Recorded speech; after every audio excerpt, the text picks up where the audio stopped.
गुरुर्ब्रह्मा गुरुर्विष्णुः गुरुर्देवो महेश्वरः गुरुः साक्षात् परब्रह्मा तस्मै श्रीगुरवे नमः। वसुदेवसुतं देवं कंसचाणूरमर्दनं देवकी परमानन्दं कृष्णं वन्दे जगद्गुरुं। हरि ओं तत्सत्। हरि ओम तत्सत। हरि ओम तत्सत। सद्गुरुनाथ भगवान की जय। चैतन्य आश्रम आळंदी देवाची, पुणे महाराष्ट्र भारत। संस्थापक ब्रह्मीभूत सद्गुरु श्री अनाप महाराज, इनकी असीम कृपा से श्री विद्यारण्य स्वामी एवं श्री भारती तीर्थ मुनि विरचित पंचदशी इस ग्रंथ का हम लोग अभ्यास कर रहे हैं। इस वर्ग में आप सभी लोगों का पुनः स्वागत है। तत्व विवेक नामक पहले प्रकरण में आज हम लोग 23 क्रमांक का श्लोक देखेंगे। बुद्धि कर्मेंद्रिय प्राण पंचकैर्मनसा धिया शरीरं सप्तदशभिः सूक्ष्मं तल्लिंगम उच्यते। इस श्लोक की अवतरणिका 18 से 22 श्लोक में वर्णन की हुई सृष्टि ही सूक्ष्म शरीर है, ऐसा कहते हैं। पदच्छेद और शब्दार्थ। बुद्धि कर्म इंद्रिय प्राण पंचकैः। ज्ञानेन्द्रिय पंचक, कर्मेंद्रिय पंचक, प्राण पंचक के द्वारा।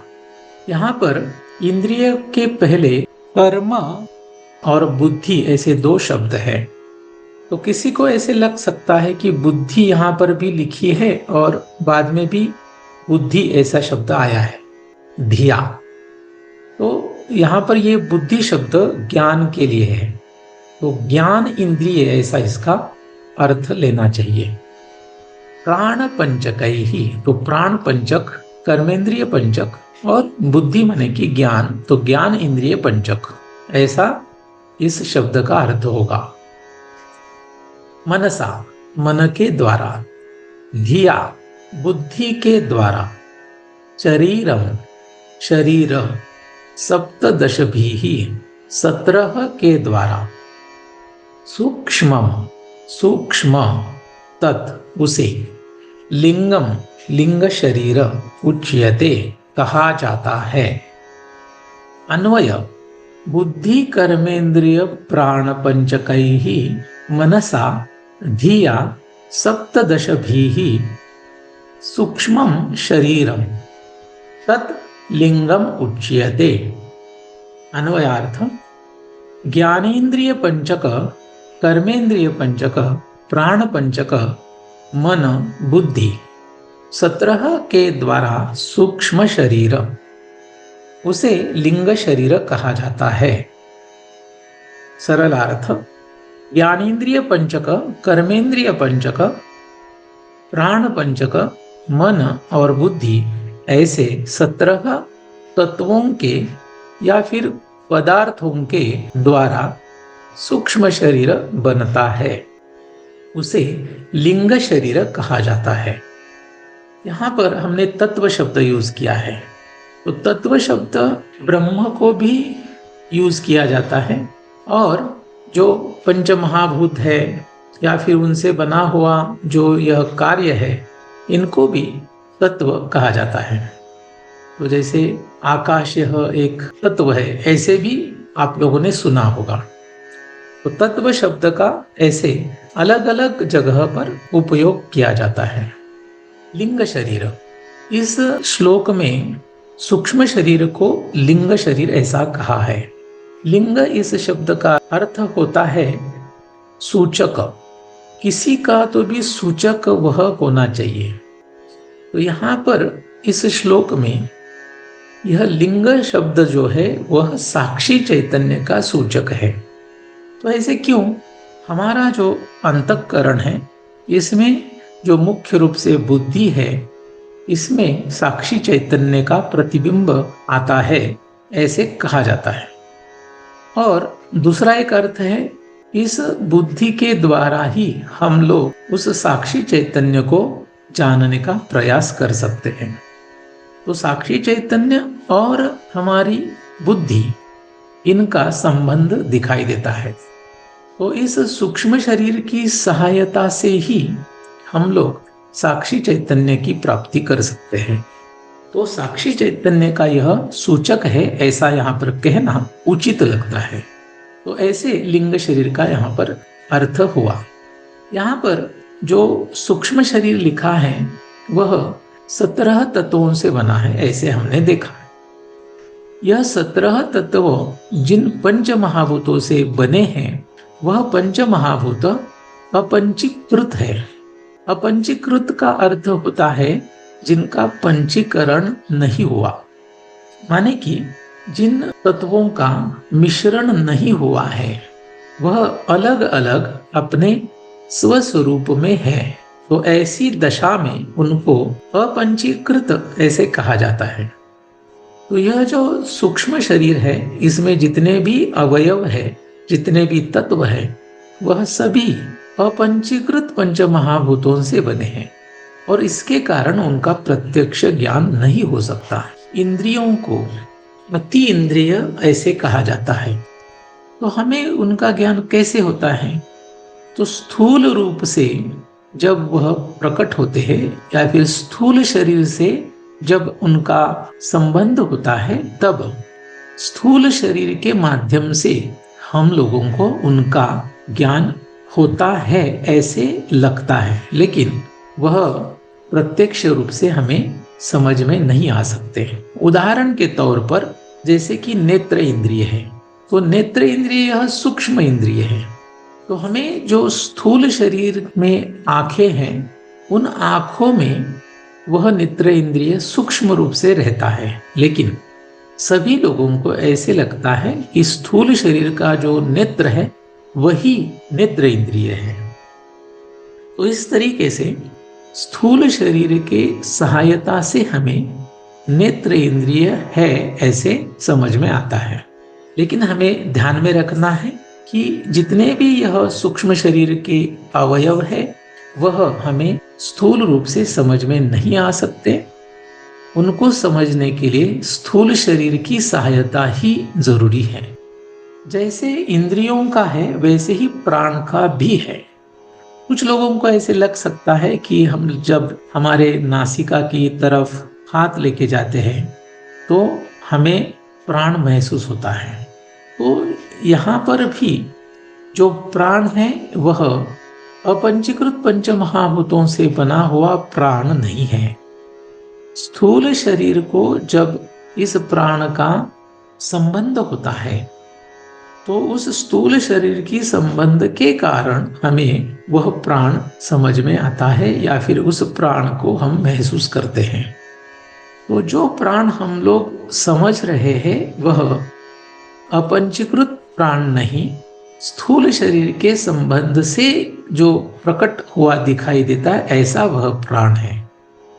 तो इस तरीके से ज्ञान इंद्रिय, कर्म इंद्रिय, मन, बुद्धि और प्राण, यह सभी अपंचीकृत पंच महाभूतों से बने हुए हैं और उनका प्रत्यक्ष ज्ञान हो नहीं सकता। लेकिन स्थूल शरीर के संबंध के कारण उनका ज्ञान हमें होता है, ऐसा प्रतीत होता है, लेकिन सत्यता में हमें उनका ज्ञान नहीं होता। यह बात हमें हमेशा याद रखनी चाहिए। अभी हम लोग इस शरीर को एक डायग्राम के फॉर्म में देखेंगे। तो हमारा जो यह सूक्ष्म शरीर है 17 तत्वों का है।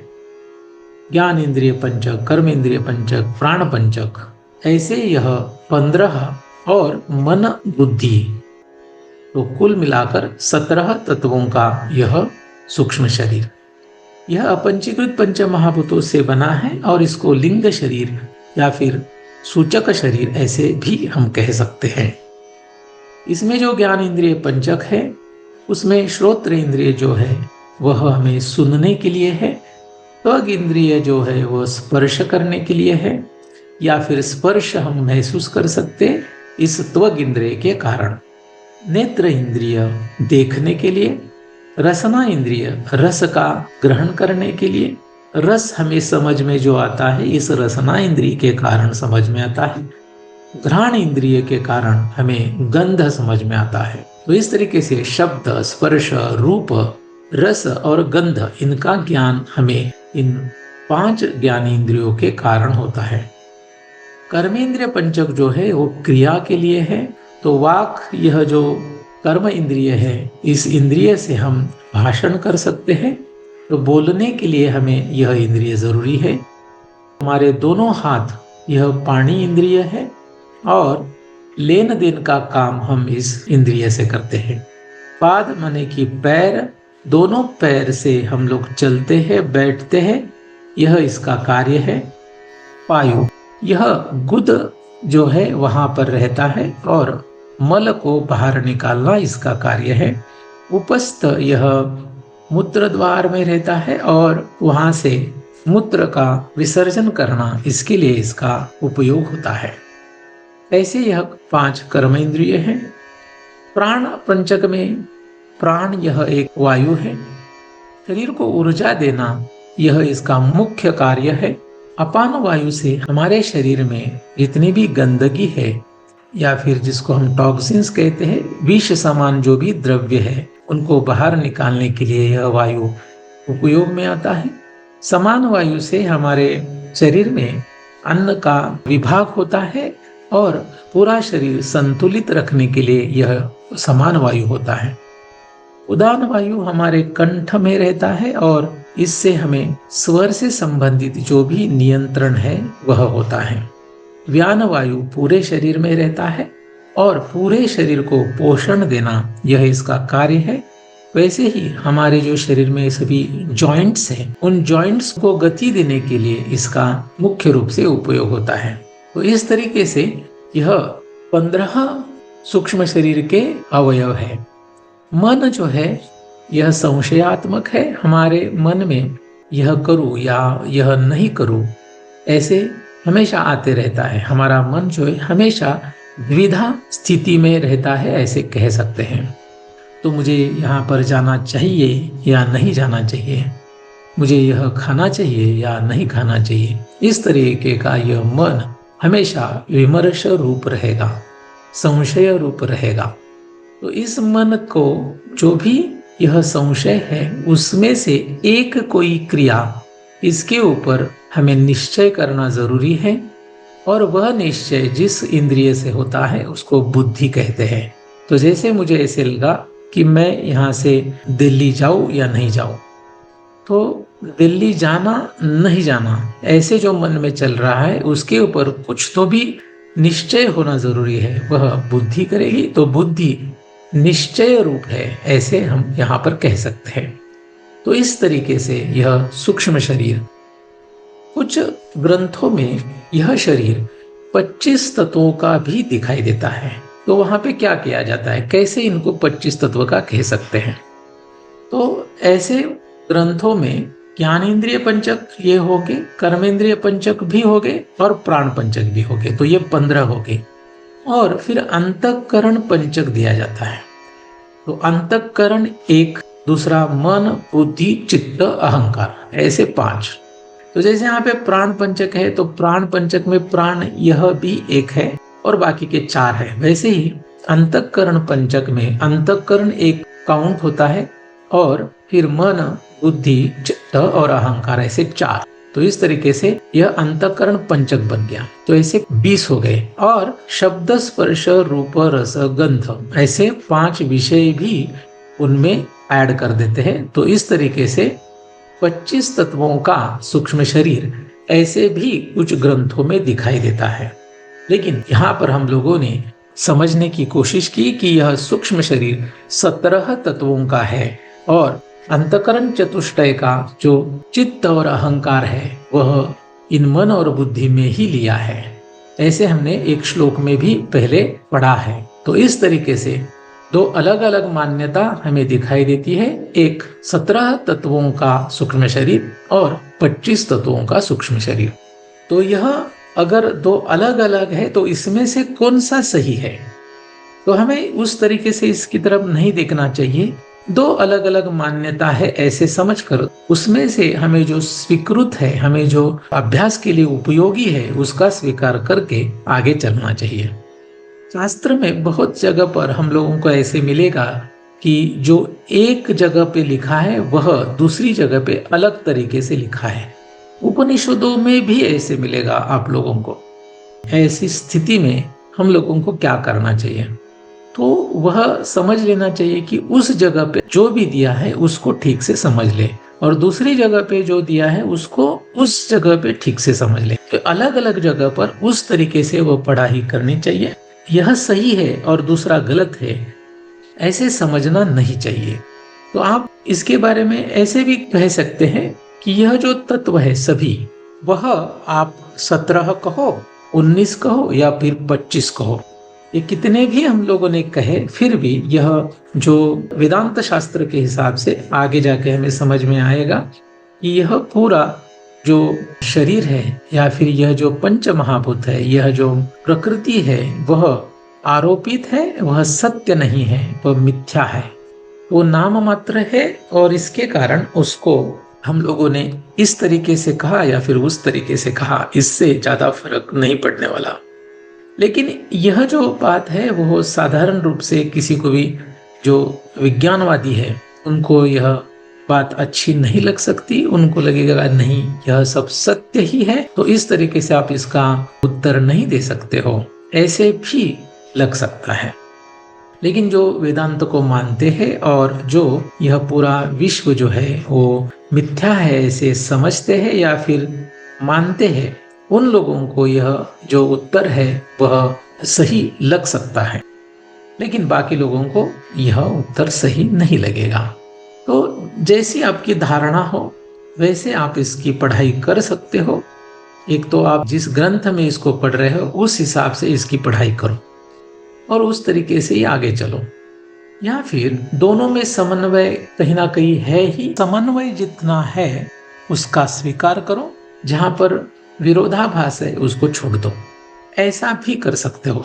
क्योंकि हमें आगे पढ़ाई करते रहना है, आगे आगे जाना है, तो ऐसी जगह पे हमें रुकना नहीं और एक कोई तो भी निर्णय करके जो हमें अच्छा लगे उस निर्णय को हम लोगों को करके आगे आगे बढ़ना चाहिए।